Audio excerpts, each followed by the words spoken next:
윤석열 당선인이 내건 공약 가운데 하나가 여성가족부 폐지였죠.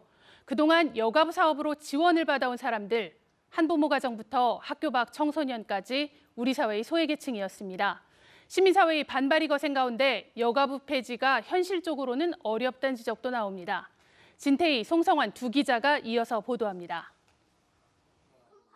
손덕봉 씨의 8살 난 아들은 날 때부터 청각장애를 가지고 있습니다. 빠듯한 살림이지만 한부모 가정지원금 덕에 언어교육을 받아가며 학교 수업을 따라가고 있습니다. 자녀들 옷이며 학교 가방 또 신발 이런 학용품들을 거기에 비록 많은 돈은 아니지만 그래도 그 돈 가지고서 이렇게 우리가 저기를 자녀를 키우는데 얼마나 좋고.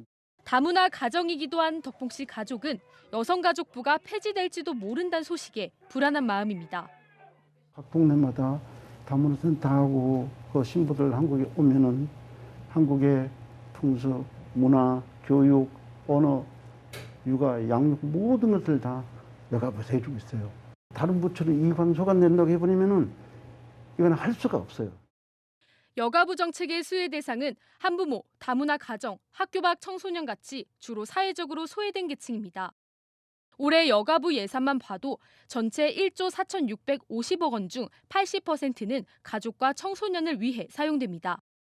가장 많은 예산이 투입된 건 한부모 가족의 아동 양육비 지원, 저소득 청소년 부모의 아이 돌봄, 다문화 가족 자녀 지원 등 가족 정책입니다. 여성 성평등 예산은 7.2% 수준에 그칩니다. 이를 포함한 여가부 예산은 정부 예산의 0.24%로 18개 부처 가운데 가장 작은 규모입니다. 하지만 윤석열 당선인은 구조적인 성차별보다는 개별적인 지원 관점에서 접근해야 한다면서 여성가족부를 폐지하고 기능을 다른 부처로 분산할 것을 공약했습니다. 청소년 정책은 교육부가, 다문화 한부모 가정 지원은 복지부가 맡는 시기입니다.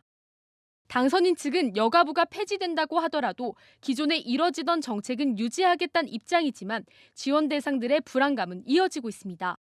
한부모 가족이 여성과 자녀가 결합된 그런 특수성을 반영해서 포괄적으로 보겠다는 거였거든요. 칸막이 행정이 얼마나 견고한지.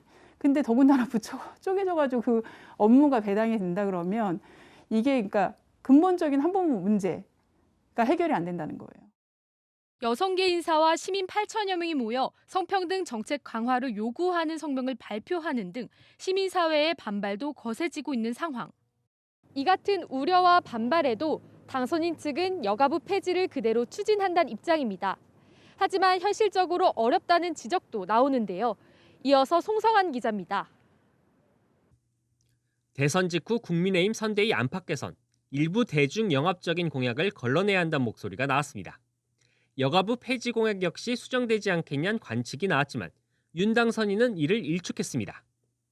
부처에 역사적 소명을 다 하지 않았느냐, 또 효과적인 정부 조직을 좀 구상을 해야 되는 것이 아니냐.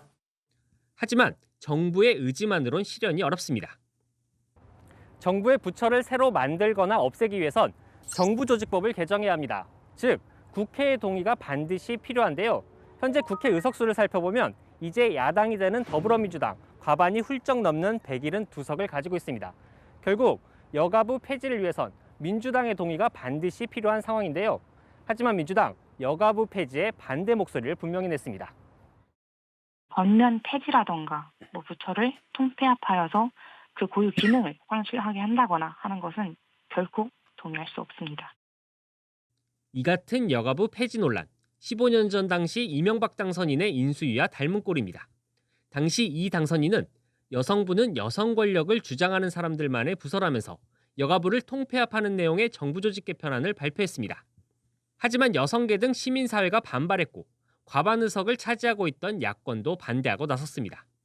결국 가족 기능만 복지부로 이관한 채 여성부는 남게 됐고 이마저도 2년 만에 다시 여성가족부로 돌아갔습니다. 여가부의 조직 개편, 전문가들의 의견은 어떨까? 지난달 여가부 산하기관인 여성정책연구원이 펴낸 보고서를 보면 전문가들도 전면적인 개편에 찬성하고 있습니다. 다만 방향은 정반대입니다.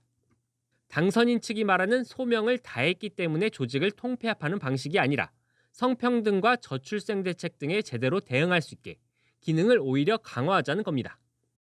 젠더 평등에 대한 사회적 관심의 고조, 그다음에 저출산 고령화에 따른 어떤 가족 정책의 중요성, 이런 새로운 변화에 대응할 수 있는 새로운 정부 부처의 모양새를 고민해야 되는데, 조직 명칭에 여성 대신 성평등 같은 단어를 넣어 지향점을 보다 명확히 하자는 주장도 나옵니다.